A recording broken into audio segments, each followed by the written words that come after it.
Hi BookTube, happy Tuesday. It's around 2:30 and I finished work and I've taken Fable on a nice quick little walk. She didn't want to do too much actually. We just walked around the forest that's right beside me and I got a clip of that to share with you. And I'm now sitting what feels like my little traditional spot here. Although it's funny, like I'm sitting out on my nice patio and I haven't really done that all summer long, but I think now that summer is dwindling down and fall and the cold and the damp is right upon us. I'm just taking advantage of being able to sit outside without freezing. So I've chosen a couple books. I'm starting a clean slate today, and so I haven't read any of these books yet. I've just been working on an audiobook. But yeah, so I have Love and Laughter, line from Harlequin. This is Anyone But You by Jennifer Cruzy, and this is an older line. It seems to be like rom-coms. This is number 4 in the series from 1996, and I love the cover just because of the dog. So we'll see how I get on with this one. It's really old because it has like a Kmart sticker. I miss Kmart. I used to love going there as a kid. And in the other book, in case this one doesn't pan out, I have A Portrait of an Island by Mildred Teal and John Teal. And this is about the waters, the marshes, and they were authors of Life and Death of the Salt Marsh. I've read a book or two on the salt marsh, and this title really sounds familiar, but I don't think I've read that one. But they Mildred works at the Woods Hole Oceanographic Institute in Falmouth, Massachusetts, and John Teal is a scientist at the institute and an environmental consultant. So they know their stuff. I wonder if it's illustrated. It is. Okay, yeah. There's illustrations. There's a raccoon. Let's see, is there any other? I'll show you real quick. And here's a frog. See, yeah, they're just like throughout like the bottom of different pages. So yeah, that's kind of cool. So yeah, I'll check in a little bit.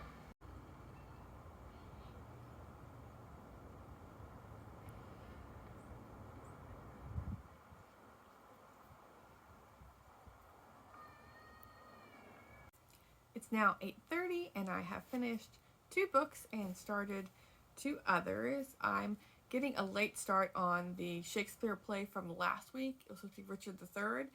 So hoping to make my way through that tomorrow. I'm only just one scene in, so I don't have much to report there. And then I also started a CJ Box mystery book about a game warden, and that one's called Stone Cold. And I don't know which number, of the series that is. I think it's like somewhere around 10, 12, maybe a little bit less, or something like that.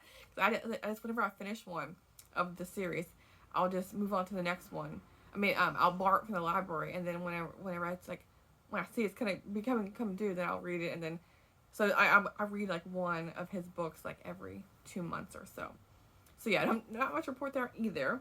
But anyway, going to the books I did finish. So as I mentioned earlier, I had just started Love and Laughter, uh, Love and Laughter line, Anyone But You by Jennifer Cruzy, and it's supposed to be funny.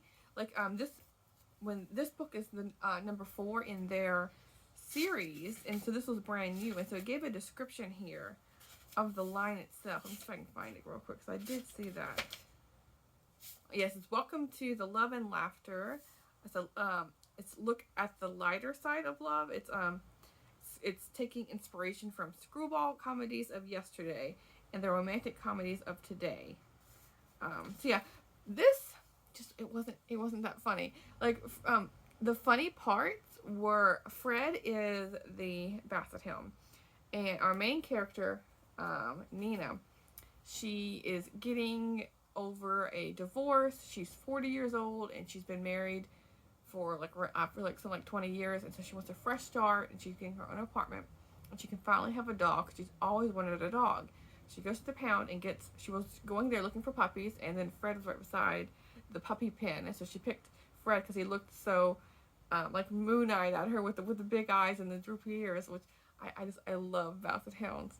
And so she gets him and all that, but the funny parts is her feeding the dog alcoholic drinks and Oreo cookies that contains chocolate, and the alcoholic drink was like a milkshake thing with chocolate in it as well.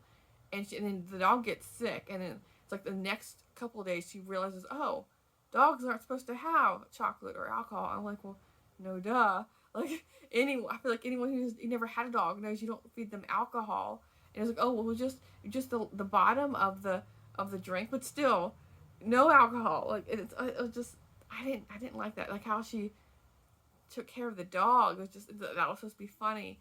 But yeah, all the funny parts were related to the dog and like the dog stealing her clothes, and then oh she has no clothes to wear, and then the neighbor comes knocking. Oh she's scrambling to find something, and he's like, and the dog's dragging her clothes all over the apartment, and and then the relationship, like he is 10 years younger, and she initially thinks he's 15 years younger because he looks really young, but he's a doctor, and so that's just like bring like maturity into this, but yeah, it was just it wasn't that great. I didn't laugh at all. If anything, I was grimacing through a bunch of this, but I did finish it because it was under 200 pages or so.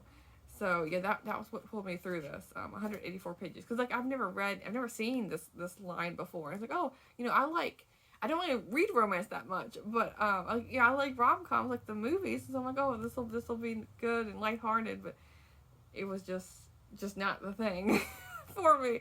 So I mean, if I do see another one of these lines, then I would pick it up just to see like a different author. It can make me laugh. Cause I don't anything with like dog. I feel like it's dog cruelty.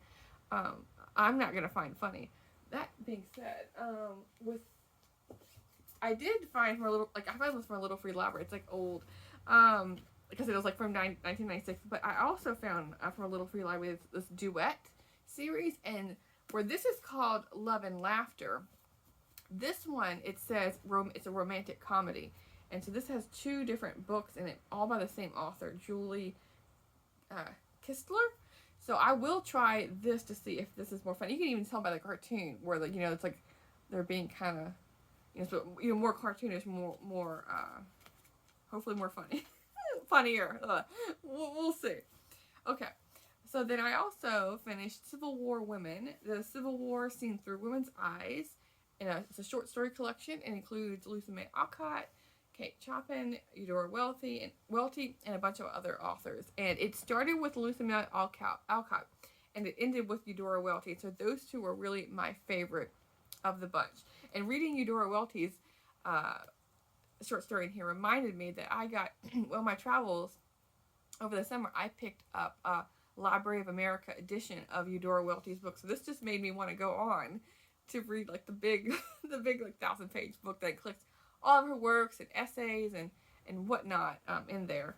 So I'm gonna probably do that come October. Although I think I was like, yeah, I included a clip the other day of like a bookshelf tour, and you can see how many books I have to read. So I want to read everything in September, October, whatever. So we'll see if I get to Eudora Welty and talk about. I would like to get to read this year since I did pick one of her books up. So yeah. That's been my day. I had a very low-key day. I keep thinking about sharing food with you. I really need to get better at that because I have been, I like mixing up lunches and dinners if I have the time and the energy, instead of like going by rote, like by things I make all the time. And so I do like to add in new recipes here and there.